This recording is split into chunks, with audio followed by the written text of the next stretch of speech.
어떻게 이 사람 살아 있었어? 무슨 말이야? 지금 그 사람이 누군지 아냐? 당신이 죽은 줄 알았던 내 남편이잖아요. 내 이름은 김민서, 올해로 51세. 5년 전, 내 남편 한태우는 갑작스러운 사고로 세상을 떠났다. 평생을 성실하게 살았던 사람이었다. 굴지의 바이오 기업 세화바이오의 연구원이었던 그는 늘 자신의 일이 사람들의 생명을 살리는 일이라며 자랑스러워했었다. 하지만 그 자부심만큼 그의 마지막은 너무나 허무했다. 5년 전, 출장 중이던 남편이 탄 보트가 침몰했다는 소식이 들려왔다. 시신조차 찾지 못했다. 우리는 그저 남편의 유품과 함께 조촐한 장례를 치러야만 했다. 그날 이후 내 삶은 한 조각 한 조각 부서져 내렸다. 홀로 남겨진 나는 시어머니와 이제 막 대학교에 들어간 딸 태연이를 부양해야 했다. 처음에는 무작정 뛰어들어 닥치는 대로 일했다. 카페 아르바이트부터 식당 서빙까지 안 해본 일이 없었다. 하지만 나이 50에 이르는 체력은 예전 같지 않았고 고정적인 수입은 늘 불안했다. 그러다 우연히 재능을 발견하게 된 것이 바로 요리였다. 내 요리는 늘 평범했지만 모두가 한결같이 맛있다고 칭찬했다. 특히 정갈하고 깔끔한 상차림에 대한 칭찬이 자자했다. 민서 씨, 요리 학원 다니셨어요? 정말 맛있어요. 처음에는 그저 겸손한 웃음으로 넘겼지만 반복되는 칭찬에 나는 용기를 냈다. 작은 케이터링 업체를 차린 것이다. 처음에는 동네 작은 모임이나 행사 위주로 일을 맡았다. 땀 흘린 만큼 보상이 주어지는 일이었지만 생각보다 수입은 넉넉지 않았다. 무엇보다도 5년 전 남편이 세상을 떠난 후 늘 불안했다. 이 돈으로 과연 태연이의 학자금을 감당할 수 있을까? 시어머니의 병원비는? 남편의 죽음 이후 나는 매일 불안함과 싸워야만 했다. 그러던 어느 날 한 지인이 나에게 거물급 손님을 소개해주겠다고 했다. 민서 씨, 이번 기회 잘 잡으면 평생 먹고 살 걱정은 없을 거예요. 세화바이오의 오세진 회장님 댁에 요리사를 구한다던데 한번 가보세요. 세화바이오라는 이름에 가슴이 철렁했다. 남편이 일했던 그 회사, 그리고 남편의 죽음과 묘하게 연관되어 있다고 생각했던 그 회사. 망설였지만 절박한 현실 앞에서 나는 그 제안을 거절할 수 없었다. 나는 그저 그 이름이 우연의 일치이기를 바라며 오세진 회장의 집으로 향했다. 서울 외곽에 위치한 그의 저택은 영화에서나 보던 거대한 성 같았다. 대리석 바닥에 은은한 샹들리에가 빛나고 거실 한쪽 벽을 가득 채운 창밖으로는 그림 같은 정원이 펼쳐져 있었다. 김민서 씨 오셨군요. 젊고 세련된 비서가 나를 맞이했다. 그의 이름은 임 비서였다. 오늘부터 저희 집 파티 케이터링을 맡아주실 분이에요. 제 이름은 임태식입니다. 그는 나를 안내하며 주방으로 데려갔다. 주방은 일반적인 가정집 주방이 아니라 마치 고급 레스토랑의 주방 같았다. 나는 미리 받은 메뉴 리스트를 보며 오늘 요리할 것들을 확인했다. 파티는 저녁 7시부터 시작될 예정이었고 나는 오후 3시부터 준비를 시작해야 했다. 점심 식사 후 오세진 회장이 직접 주방에 내려왔다. 그는 60대 초반의 나이였지만 탄탄한 몸과 날카로운 눈빛을 가지고 있었다. 김민서 씨가 우리 집 요리를 맡게 되었다고 들었네. 내 입맛이 좀 까다로운데 잘 부탁해요. 그는 내 손을 잡으며 다정하게 웃었지만 그의 눈빛은 어딘지 모르게 차갑게 느껴졌다. 나는 애써 미소를 지으며 대답했다. 걱정 마십시오, 회장님. 최선을 다해 준비하겠습니다. 그때였다. 밖에서 누군가 문을 열고 들어왔다. 회장님, 저 왔습니다. 그 목소리를 듣는 순간 내 심장이 쿵 하고 내려앉았다. 너무나 익숙한 목소리였다. 고개를 들어 현관 쪽을 바라본 나는 그 자리에서 얼어붙고 말았다. 문을 열고 들어오는 남자. 짙은 수염과 뿔테 안경으로 얼굴의 절반을 가리고 있었지만 나는 그를 한눈에 알아볼 수 있었다. 그 눈빛, 그 미소, 그리고 걸음걸이. 틀림없었다. 5년 전 사고로 세상을 떠난 줄 알았던 내 남편 한태우였다. 나는 눈을 비비고 다시 보았다. 환영이 아니었다. 그가 내 앞에 서 있었다. 살아있는 채로. 나는 입술을 깨물었다. 내 입에서 떨리는 목소리가 흘러나왔다. 여보. 남자의 얼굴에서 모든 핏기가 사라졌다. 그는 나를 뚫어져라 쳐다보았고 그 눈에는 충격과 혼란, 그리고 깊은 당황스러움이 가득했다. 그의 입술이 파르르 떨리더니 이내 굳게 다물어졌다. 오세진 회장은 당황한 표정으로 남자를 바라보았다. 고 이사 아는 사이인가? 고 이사. 남편의 새로운 이름이었다. 남편은 나를 바라보며 천천히 입을 열었다. 아니요. 저는 처음 뵙는 분입니다. 나는 그의 말에 눈을 질끈 감았다. 남편이 나를 모른다고? 심장이 부서지는 것 같았다. 5년 동안 그리워했던 그 사람이 내 눈앞에서 나를 모른다고 했다. 그때 오세진 회장이 나를 향해 돌아섰다. 김민서 씨, 왜 그래요? 안색이 너무 안 좋은데. 나는 그저 고개를 숙인 채 겨우 대답했다. 아, 아닙니다. 죄송합니다. 제가 잠깐 어지러워서요. 무리하지 말아요. 쉬고 싶으면 언제든지 이야기해요. 회장은 다정하게 말했지만 나는 그의 눈빛이 그 어느 때보다도 날카롭게 빛나고 있다는 것을 알 수 있었다. 남편은 나를 지나쳐 회장에게로 향했다. 그가 멀어질수록 내 가슴은 찢어지는 듯 아팠다. 남편은 왜 살아있는 건가? 그리고 왜 나를 모르는 척하는 건가? 5년 동안 나는 어떤 삶을 살았던 건가? 수많은 질문들이 내 머릿속을 스쳐 지나갔다. 나는 남편의 뒷모습을 보며 이를 악물었다. 반드시 무슨 일이 있었는지 알아내야만 했다. 그가 나를 모른 척하는 이유, 그리고 그가 왜 오세진 회장과 함께 있는 것인지. 나는 내 모든 것을 걸고 그 진실을 파헤치기로 결심했다. 그날의 만남 이후 나는 며칠 동안 잠을 이룰 수 없었다. 남편, 아니 고 이사는 매일같이 오세진 회장의 저택에 드나들었다. 나는 그를 볼 때마다 심장이 쿵쾅거렸고 그가 나를 모르는 척하는 모습을 보며 속으로 삭혀야 하는 감정의 무게는 나를 짓눌렀다. 밥 한 술조차 제대로 넘어가지 않았다. 엄마, 요즘 왜 이렇게 힘이 없어요? 혹시 아파요? 딸 태연이의 걱정스러운 목소리에 나는 애써 웃으며 고개를 저었다. 아니, 그냥 일이 좀 힘들어서 그래. 괜찮아. 나는 그를 다시 만나야만 했다. 모든 진실을 들어야만 했다. 하지만 그의 주변에는 늘 비서나 다른 사람들이 있었고 사적인 대화를 나눌 기회는 없었다. 그저 멀리서 그를 바라볼 수밖에 없었다. 5년 동안 나는 남편의 죽음을 받아들이기 위해 얼마나 많은 눈물을 흘렸던가. 그의 빈자리를 채우기 위해 얼마나 많은 고통을 감내했던가. 이제 와서 그의 삶이 내 눈앞에 펼쳐져 있는데 내가 아무것도 모른 채 살아왔다는 사실이 나를 미치게 만들었다. 그러던 어느 날 기회가 찾아왔다. 오세진 회장이 해외 출장을 간다는 소식을 들었다. 그의 저택에는 임 비서와 나 그리고 몇 명의 직원들만 남아 있었다.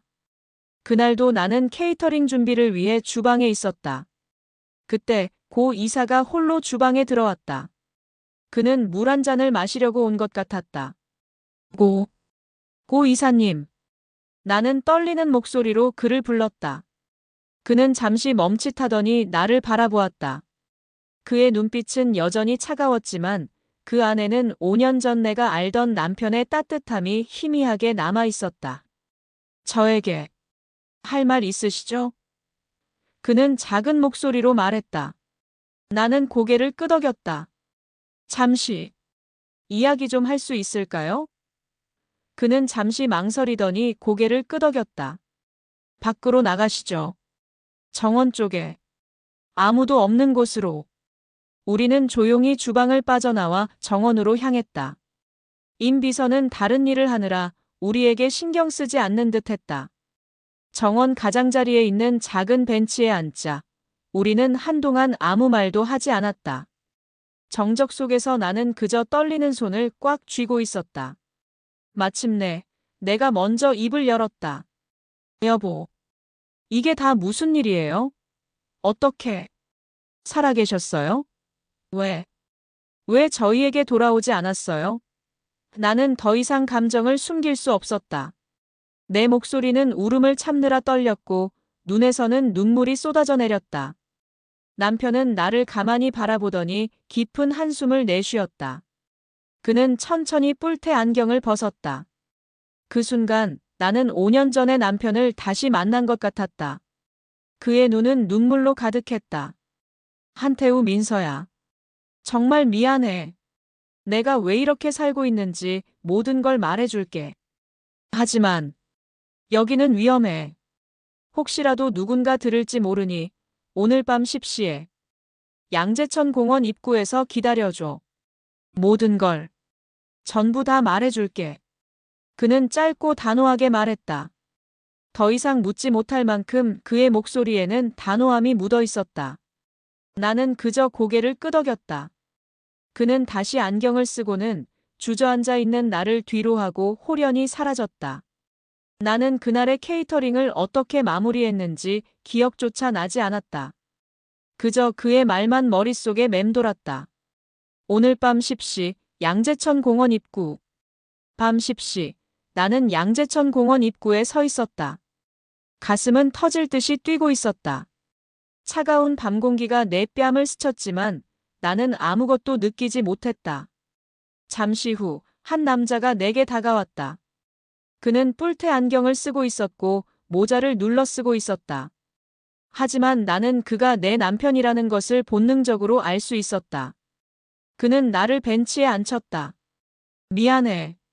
너무 늦었지. 그는 내가 기다렸다는 것을 아는 듯 말했다. 괜찮아요. 괜찮으니까. 어서 이야기해 주세요. 제발. 나는 간절하게 그를 바라보았다. 그는 심호흡을 한 후 5년 전 그날의 이야기를 시작했다. 그의 목소리는 5년 전 그날로 돌아간 듯 떨리고 있었다. 그가 일했던 세화바이오의 새로운 의료용 임플란트 바이오 마이너스 링크에 대한 이야기였다. 그는 이 임플란트의 임상 데이터를 분석하던 중 치명적인 결함을 발견했다고 했다. 바이오 마이너스 링크를 이식한 환자들이 일정 시간이 지나면 심장 주위의 혈관이 경화되는 부작용을 보이고 있었어. 이대로 판매가 계속되면 수많은 사람들이 죽을 수도 있는 일이었어. 나는 그의 말에 소름이 돋았다. 그는 이 사실을 직속 상관인 박진혁에게 보고했다고 했다. 그는 박진혁이 자신의 절친한 친구였기에 당연히 자신을 도와줄 것이라고 믿었다. 그러나 박진혁은 데이터를 보고는 오히려 그의 말을 무시했다. 이건 통계적으로 유의미하지 않아. 괜히 일 크게 만들지 말고 그냥 넘어가자. 나는 그의 말에 분노가 치밀어 올랐다. 그는 박진혁의 말을 듣지 않고 곧장 오세진 회장에게 이 사실을 보고하기로 결심했다고 했다. 오 회장이라면 올바른 판단을 내릴 거라고 믿었어. 하지만 그건 내 가장 큰 실수였지. 남편은 고개를 숙였다. 나는 그의 어깨를 감싸 안았다. 괜찮아요. 여보. 이제는 다 괜찮아요. 그는 오세진 회장과의 만남에 대해 이야기했다. 오 회장은 그의 보고서를 보고는 처음에는 아무 말도 하지 않았다고 했다. 그리고는 그를 회유하려 했다. 박사 자리를 약속했어. 거액의 돈도. 그리고 나를 회사의 차세대 리더로 만들겠다고 했지. 하지만 내가 거절했어. 사람의 목숨이 돈보다 중요하다고 생각했으니까. 나는 그의 용기에 눈물이 났다. 잘했어요. 여보. 잘했어요. 그때 오 회장의 태도가 돌변했다고 했다. 그는 내 이름, 태연이의 이름, 그리고 우리 가족의 모든 것을 언급하며 협박했다고 했다. 매일 저녁 6시 같은 길로 집에 가던데. 태연이가 너무 늦은 시간에 혼자 다니면 위험할 텐데. 남편의 목소리는 분노와 슬픔으로 가득 차 있었다. 나는 그를 꽉 껴안았다. 여보. 괜찮아요. 우리 우리가 함께하면 이겨낼 수 있을 거예요. 모든 걸 전부 다 밝혀내요. 남편은 내 손을 잡고 조용히 말했다. 아니, 아직은 안 돼. 나는 그날 이후로 죽은 사람이야. 내가 살아있다는 사실이 알려지면 오 회장은 우리 가족 모두를 위험에 빠뜨릴 거야. 지금은 모든 걸 밝혀낼 때까지 숨어서 기다려야 해. 나는 내 가족을 지켜야 해. 나는 그의 말에 눈물을 흘렸다. 알았어요. 여보. 그럼 내가 도울게요. 내가 당신을 도와서 모든 것을 밝혀낼 수 있도록. 남편은 내 손을 꽉 잡고 고개를 끄덕였다. 고마워. 정말 고마워, 민서야. 5년 만에 만난 남편과의 재회는 감동적이었지만 동시에 너무나 슬펐다. 그는 살아있었지만 우리 가족의 곁에는 없었다. 나는 그가 어떤 고통을 겪어왔을지 생각하며 마음이 아팠다. 하지만 나는 더 이상 슬퍼하고 있을 수만은 없었다. 이제 나에게는 새로운 임무가 생겼다. 사랑하는 남편을 지키고 그가 시작한 정의를 위한 싸움을 함께하는 것. 나는 반드시 이 싸움에서 이겨 우리 가족의 삶을 되찾아야겠다고 다짐했다. 그날 밤 이후 나는 오세진 회장 저택에 들어설 때마다 온몸의 감각을 곤두세웠다. 남편은 나에게 앞으로의 계획에 대해 간략하게 이야기해 주었다. 그는 고준혁이라는 가명으로 세화바이오의 이사로 위장하여 회장 곁에서 핵심 정보를 수집하고 있었다. 나는 겉으로는 평범한 케이터링 직원이었지만 속으로는 남편의 눈과 귀가 되어 회장의 일거수일투족을 감시해야 했다. 임무는 생각보다 위험하고 어려웠다. 나는 주방에서 요리를 하다가도 귀를 쫑긋 세워 회장과 임 비서의 대화를 엿들었다. 회장님, 바이오마이너스 링크 관련 소송이 더 이상 미룰 수 없을 것 같습니다. 빌어먹을. 그놈의 정의를 위한 피해자 연대가 자꾸 찌르고 다니니 말이야. 그러게 말입니다. 그 배후를 아직도 못 찾았습니다. 혹시 그놈이 살아있는 게 아닐까요? 나는 그들의 대화에 심장이 쿵 하고 떨어졌다.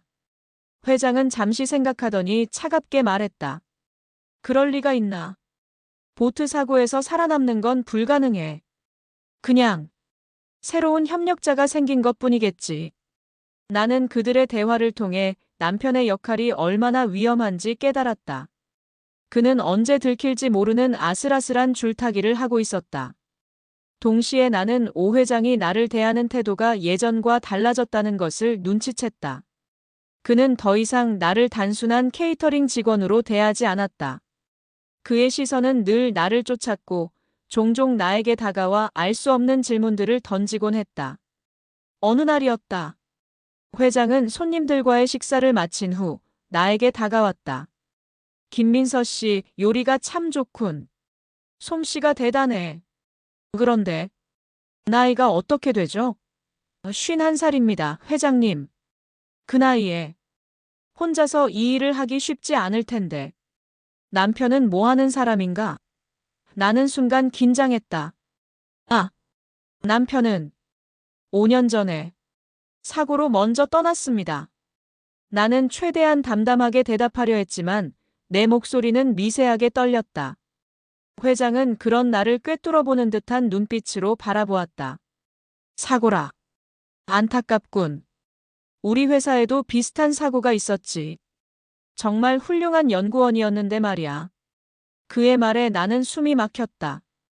그놈이라고 표현했던 그 훌륭한 연구원이 남편이라는 것을 알고 있었다. 그는 마치 내 반응을 살피는 듯 내 눈을 똑바로 보며 말을 이었다. 그 친구 이름이 한태우였지. 자네 남편과 이름만 다르지 모든 것이 비슷했어. 심지어 사고가 발생한 장소도 비슷했지. 나는 온몸이 굳어버리는 것을 느꼈다. 그가 내 정체를 의심하고 있다는 증거였다. 그러나 나는 애써 침착함을 유지했다. 아, 그렇군요. 정말 안타깝네요. 회장은 미소를 지으며 내 어깨를 툭 쳤다. 훌륭한 요리사를 그냥 보낼 수는 없지. 김민서 씨, 내가 자네에게 특별한 제안을 하나 하려고 해. 일주일에 3번, 우리 집 상주 요리사로 일하게. 월급은 지금의 3배로 줄 테니. 나는 그의 제안에 놀랐지만 동시에 이것이 단순한 호의가 아니라는 것을 직감했다. 그는 나를 곁에 두고 감시하고 싶어 하는 것이었다. 감사합니다, 회장님. 하지만 마음껏 거절해도 괜찮아. 하지만 이 기회는 흔치 않을 거야. 게다가 자네 남편도 좋아했을 텐데 말이야. 나는 회장의 말에 다시 한번 충격을 받았다. 그는 내가 한태우의 아내라는 것을 이미 알고 있는 것이 분명했다. 나는 더 이상 숨을 곳이 없었다. 하지만 나는 이것을 기회로 삼기로 했다. 그의 제안을 받아들이면 나는 더 많은 정보를 얻을 수 있을 것이었다. 회장님, 그 제안 감사히 받아들이겠습니다. 나는 고개를 숙였다. 회장은 만족스러운 미소를 지었다. 좋은 선택이야. 김민서 씨, 우리 잘 지내봅시다. 나는 그의 눈빛에서 승리의 쾌감을 느꼈다. 그는 나를 감시할 생각이었겠지만 나는 그에게 속아주는 척하며 그의 약점을 찾아낼 생각이었다. 나는 오세진 회장의 제안을 수락한 후 매주 3번 그의 저택에 출근했다. 나의 새로운 임무는 정보 수집이었다. 나는 겉으로는 정갈한 요리를 만드는 솜씨 좋은 요리사였지만 속으로는 회장의 일거수일투족을 관찰하며 남편에게 정보를 전달했다. 회장은 의도적으로 나에게 여러 가지 이야기를 했다. 김민서 씨, 우리 회사 바이오마이너스 링크 때문에 골치가 아파. 누가 자꾸 이상한 소문을 내는 바람에 말이야. 그의 말은 나를 떠보려는 시도였지만 나는 매번 평온한 표정으로 대답했다. 네, 회장님. 힘내세요. 나는 주방과 거실을 오가며 회장의 행동을 관찰했다. 그는 늘 서재에서 대부분의 시간을 보냈다. 그 서재에는 중요한 서류들이 가득했다. 그리고 나는 한 가지를 더 알아냈다. 서재 한쪽 벽에 감춰진 거대한 금고였다. 회장은 종종 그 금고를 열고 닫았다. 나는 남편에게 이 사실을 알렸다. 여보, 회장님 서재에 금고가 있어요. 아주 중요한 것들을 보관하는 것 같아요. 남편은 나의 말에 흥분했다. 그래, 거기에 모든 진실이 담겨 있을 거야. 조심해, 당신이 위험에 빠질 수도 있어. 나는 남편에게 금고의 위치와 외형을 자세히 설명했다. 남편은 며칠 후 나에게 다시 연락했다. 민서야, 내가 회장의 생활 패턴을 분석해봤어. 그가 금고를 열 때 사용하는 비밀번호가 아마도 그의 가족 생일이나 중요한 기념일일 거야. 내가 그의 모든 정보를 정리해서 보내줄게. 타이밍을 봐서 시도해봐. 나는 그의 말에 긴장했다. 금고를 열다 들킨다면 나의 목숨까지 위험해질 수 있는 일이었다.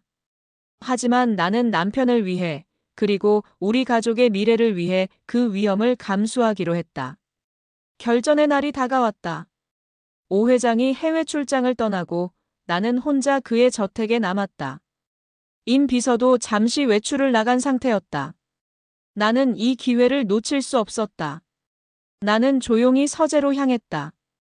문을 열고 들어서자 서재의 공기가 무겁게 느껴졌다.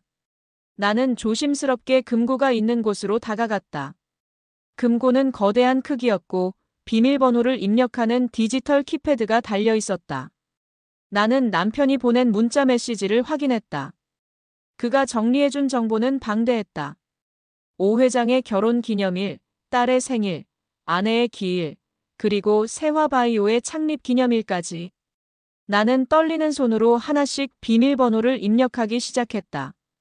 첫 번째 시도, 회장의 결혼 기념일. 금고가 반응하지 않았다. 두 번째 시도, 딸의 생일. 역시 실패했다. 세 번째, 아내의 기일. 여전히 반응이 없었다. 나는 초조해졌다. 이게 아닌가? 혹시 다른 방법이 있는 건가? 그때 남편이 보낸 마지막 문자가 떠올랐다. 회장의 생일과 세화바이오의 창립 기념일을 조합한 번호일 수도 있어. 108-1115. 나는 희망을 품고 마지막 번호를 입력했다. 띵동 하는 소리와 함께 금고의 잠금 장치가 풀렸다. 나는 안도의 한숨을 내쉬었다. 금고 문을 열자 그 안에는 여러 폴더와 서류들이 정돈되어 있었다. 나는 겉으로 보이는 서류들을 빠르게 훑어보았다. 바이오마이너스 링크 관련 피해자 명단, 소송 대책 관련 보고서, 내부 고발자 처리 방안 등의 제목이 눈에 띄었다. 나는 주저할 틈이 없었다. 나는 재빨리 휴대폰을 꺼내 모든 서류를 사진 찍기 시작했다. 손은 땀으로 축축했고 심장은 미친 듯이 뛰었다. 빨리, 더 빨리. 그때였다. 밖에서 자동차 소리가 들려왔다. 임 비서가 돌아온 것 같았다. 나는 재빨리 금고 문을 닫고 서재를 빠져나왔다. 나는 마치 아무 일도 없었다는 듯 주방으로 돌아가 요리를 하는 척했다. 잠시 후 임 비서가 들어와 나를 보더니 날카로운 눈빛으로 말했다. 청소는 끝났나요? 이만 가셔도 좋습니다. 나는 그가 나를 의심하고 있다는 것을 느꼈다. 네, 수고하세요. 나는 최대한 평온한 목소리로 대답했다. 나는 재빨리 집을 나섰다. 그리고 건물 모퉁이를 돌아 휴대폰을 꺼내 남편에게 문자를 보냈다. 금고. 열었어요. 모든 것. 다 찍었어요. 나는 안도감에 눈물이 났다. 나는 이 모든 것을 혼자서 해냈다는 사실이 믿기지 않았다. 이제 모든 것을 남편에게 넘겨주고 이 위험한 싸움에서 벗어날 수 있을 것이라고 생각했다. 그러나 나의 안도감은 오래가지 못했다. 건물 뒤에서 한 남자가 나를 향해 걸어왔다. 임 비서였다. 김민서 씨, 잠깐만요. 휴대폰 좀 보여주셔야겠습니다. 그의 목소리는 차갑고 단호했다. 나는 그의 말에 온몸의 피가 차갑게 식는 것을 느꼈다. 임 비서는 차가운 눈빛으로 나를 훑어보며 말했다. 사장님 지시입니다. 휴대폰 좀 보여주시죠. 나는 심장이 쿵 하고 내려앉는 것을 느꼈다. 내 휴대폰에는 방금 찍은 금고 속 서류 사진들이 고스란히 남아 있었다. 만약 그가 그 사진들을 본다면 나는, 그리고 남편까지 위험에 빠질 것이다. 임 비서님, 왜 그러세요? 제게 사생활이라는 것이 있습니다. 나는 최대한 단호하게 말하려 했지만 내 목소리는 미세하게 떨렸다. 임 비서의 눈이 좁아졌다. 협조하지 않으시면 강제로 빼앗을 수밖에 없습니다. 그는 나에게 한 걸음씩 다가오고 있었다. 나는 이제 끝났다고 생각했다. 그 순간 나는 그의 눈빛에서 살기를 느꼈다. 그는 나를 믿지 않았고 처음부터 나를 의심하고 있었다. 나의 등 뒤로 차가운 땀이 흘러내렸다. 나는 그에게서 한 걸음 물러섰다. 그건 사생활 침해입니다. 저는 그런 불법적인 행동을 용납할 수 없습니다. 나는 떨리는 목소리로 겨우 말했다. 임 비서는 비웃는 듯한 미소를 지으며 나에게 다가왔다. 그의 손이 나의 휴대폰을 향해 뻗어오는 순간 나의 머릿속은 백지장처럼 하얘졌다. 어떻게 해야 하지? 그때 기적처럼 초인종이 울렸다. 저기요. 택배 왔습니다. 문 밖에서 누군가의 목소리가 들려왔다. 임 비서는 짜증스러운 표정으로 문 쪽으로 향했다. 잠깐 기다리세요. 그는 나에게 차가운 시선을 남기고 문을 열었다. 바로 그때였다. 나는 1초의 망설임도 없이 휴대폰을 꺼내 금고에서 찍은 모든 사진을 남편에게 전송했다. 전송이 완료된 후 나는 휴대폰의 갤러리를 열어 모든 사진을 삭제했다. 임 비서가 문을 열고 나갔다. 문 밖에는 아무도 없었다. 그는 고개를 갸웃거리며 다시 돌아왔다. 누구냐고 했지? 그는 문 밖을 향해 소리쳤지만 대답은 들려오지 않았다. 그는 수상하다는 표정으로 나를 바라보았다. 휴대폰 보여주시죠. 그는 다시 한번 단호하게 말했다. 나는 휴대폰을 그의 손에 건넸다. 네. 가져가세요. 그는 나의 휴대폰 갤러리를 꼼꼼하게 살폈다. 그의 얼굴에는 실망한 기색이 역력했다. 갤러리에는 평범한 사진들만 가득했다. 가족 사진, 요리 사진, 그리고 풍경 사진들. 그는 아무것도 찾지 못하고 나에게 휴대폰을 돌려주었다. 앞으로 나갈 때는 모든 짐을 검사할 겁니다. 아시겠죠? 나는 고개를 끄덕였다. 네, 알겠습니다.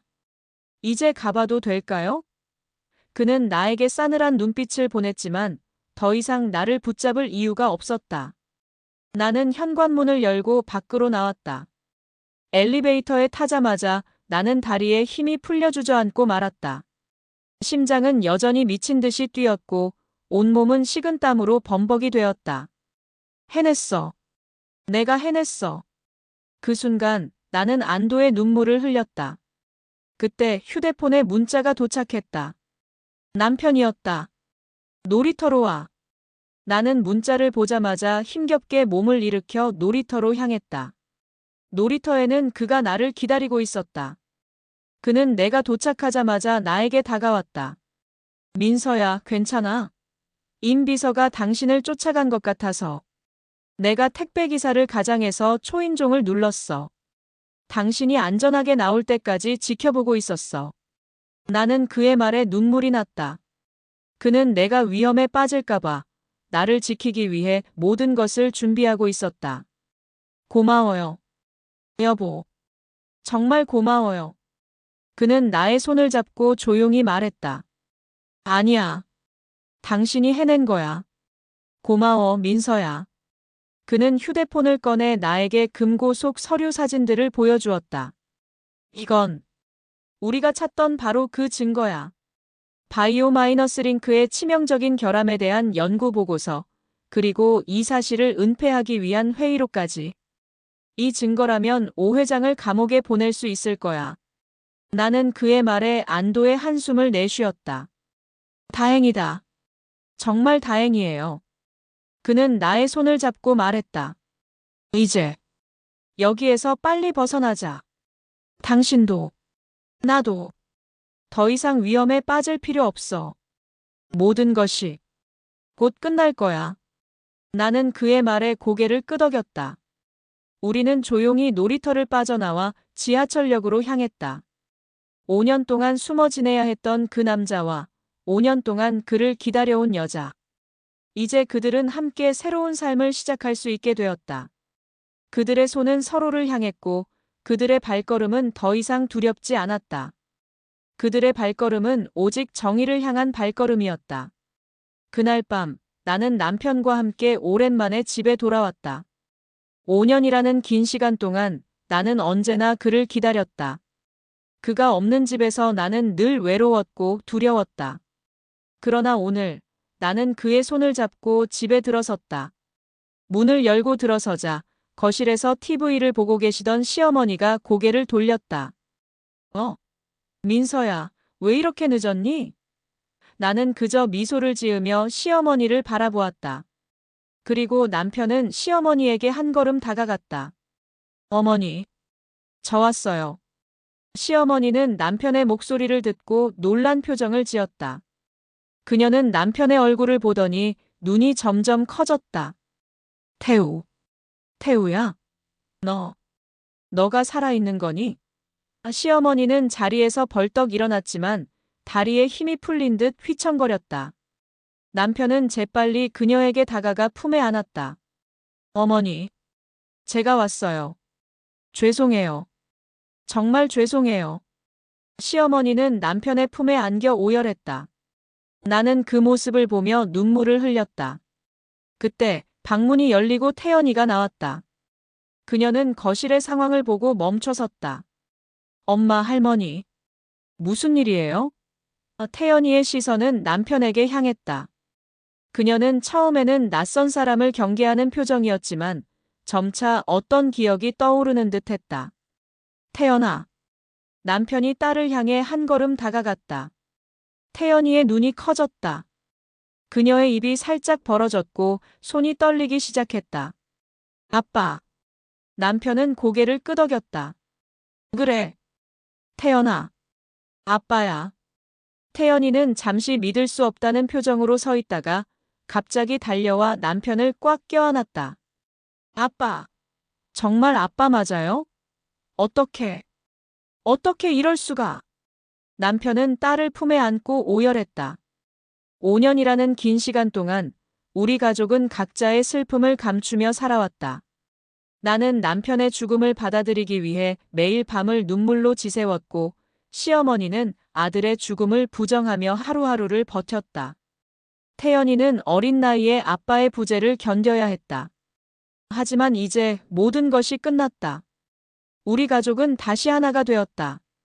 그날 밤, 남편은 우리 가족에게 모든 진실을 털어놓았다.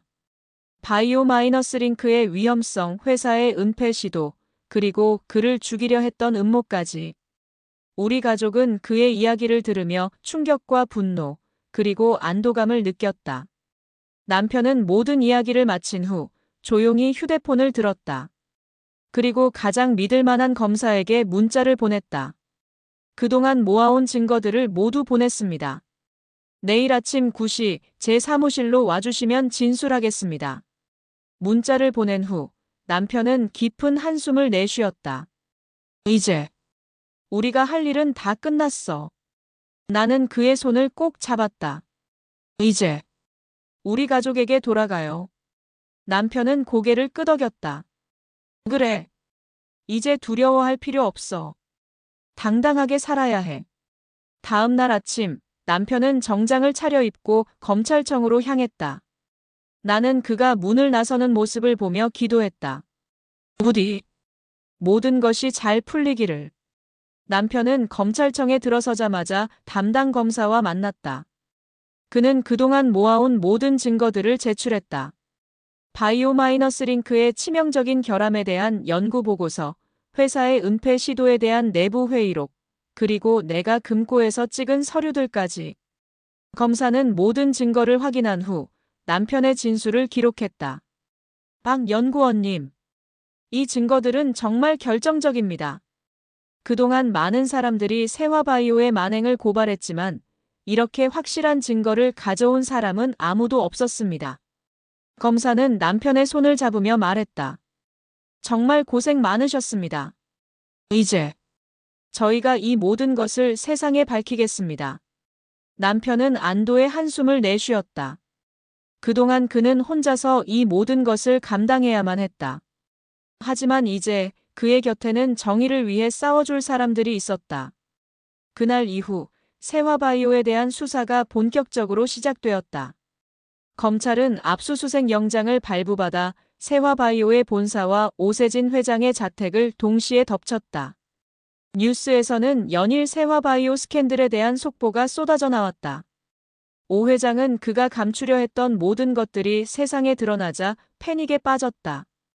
그는 모든 것을 부정했지만 남편이 제출한 증거들은 너무나 명백했다. 그리고 며칠 후 오세진 회장이 긴급 체포되었다는 뉴스가 보도되었다. 뉴스 화면에는 수갑을 찬 오 회장이 검찰청으로 들어가는 모습이 비춰졌다. 한때 거만했던 그의 표정은 이제 공포와 좌절로 가득 차 있었다. 나는 그 모습을 보며 눈물을 흘렸다. 이제야 모든 것이 제자리로 돌아왔구나. 남편은 법적으로 자신의 신분을 회복했고 그의 사망 판정은 취소되었다. 그는 이제 더 이상 숨어 지낼 필요가 없었다. 그는 이제 당당하게 자신의 이름으로 살 수 있게 되었다. 오세진 회장의 구속 이후 그의 재판이 시작되었다. 나는 남편과 함께 매일 재판에 참석했다. 오 회장은 변호사를 통해 자신의 모든 죄를 부인하려 했다. 이것은 모두 조작된 증거입니다. 저는 이 모든 사실에 대해 아는 바가 없습니다. 그는 재판장에서 소리쳤지만 그의 변명은 힘이 없었다. 남편이 제출한 증거들은 너무나 명백했고 증인으로 출석한 피해자들의 증언은 그에게 치명타를 입혔다. 그들의 증언은 충격적이었다. 바이오마이너스 링크를 이식한 후 고통 속에 살아야 했던 사람들, 그리고 사랑하는 가족을 잃어야 했던 사람들. 그들의 눈물과 분노는 재판장 전체를 울렸다. 한 피해자는 재판장에서 오 회장을 향해 소리쳤다. 당신 때문에 내 남편이 죽었어. 어떻게 인간의 목숨을 담보로 돈을 벌 수 있어? 오 회장은 그들의 분노에 고개를 숙였다. 그의 가장 큰 배신자였던 박진혁도 재판에 증인으로 출석했다. 그는 오 회장의 협박에 못 이겨 남편을 배신했다고 고백했다. 저는 그저 회장님의 지시를 따랐을 뿐입니다. 제게는 선택의 여지가 없었습니다. 하지만 그의 변명은 아무런 소용이 없었다.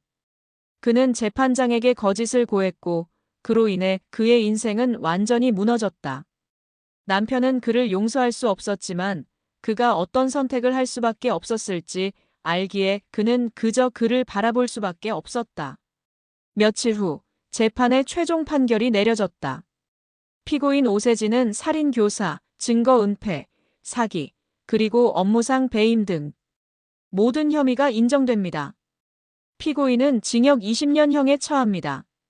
판결이 내려지는 순간 재판장은 환호성과 울음소리로 가득 찼다. 피해자들은 서로를 껴안고 눈물을 흘렸다. 그들은 마침내 정의가 승리했다는 사실에 안도했다. 오 회장은 그 자리에 털썩 주저앉았다. 한때 대한민국을 좌지우지했던 그의 권력은 한순간에 무너졌다. 그는 이제 모든 것을 잃었다.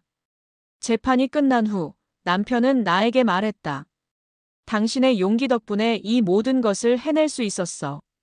당신이 없었다면 나는 절대 이길 수 없었을 거야.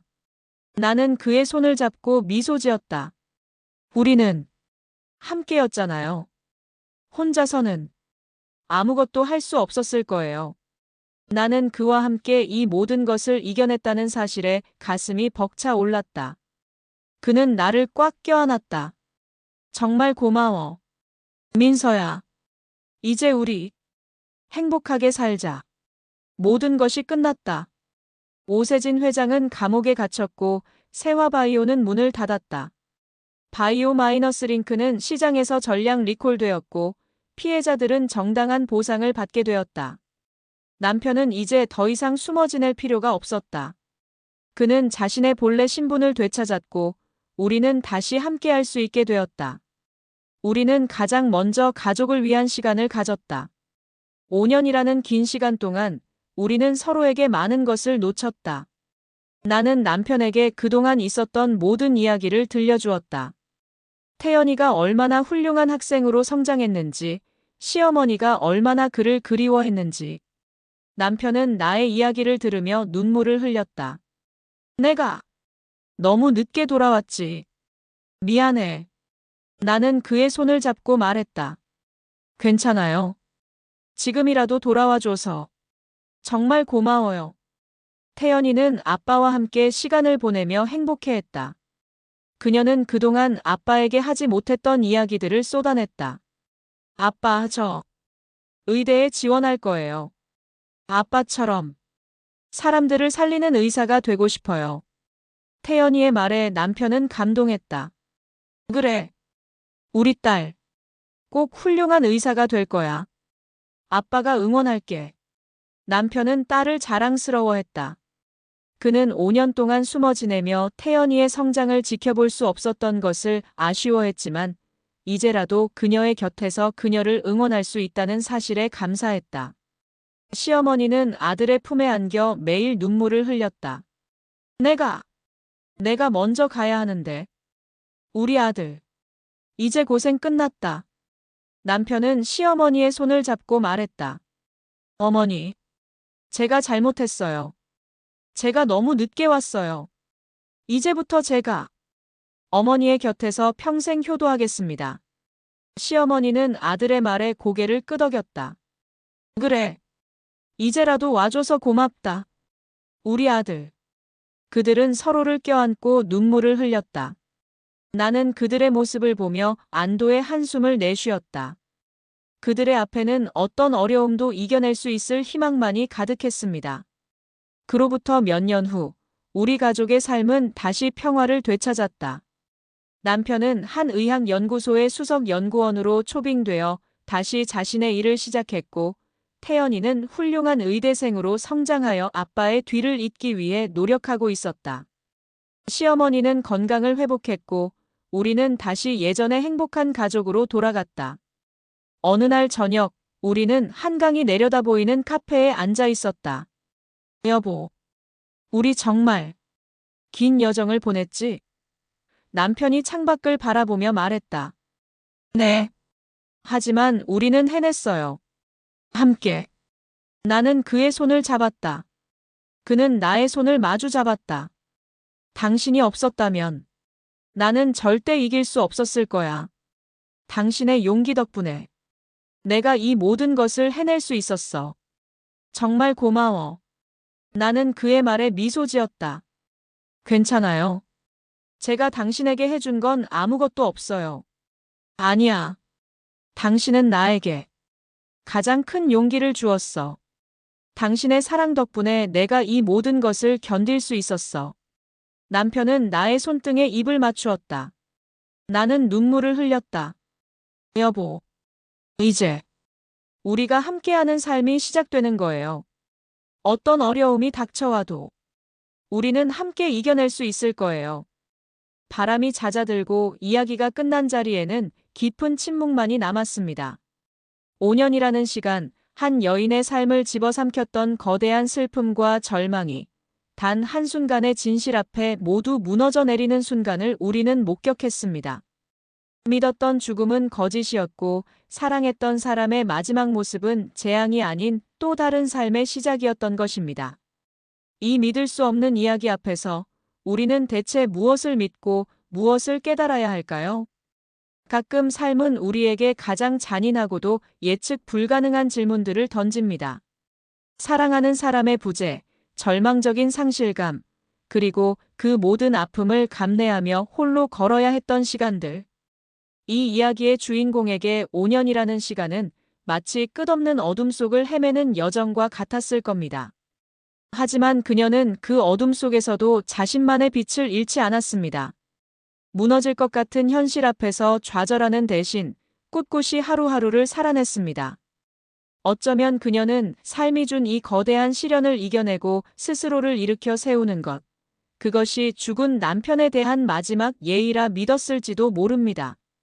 그러나 진실은 그녀의 모든 노력을 비웃기라도 하듯 가장 충격적인 형태로 모습을 드러냈습니다.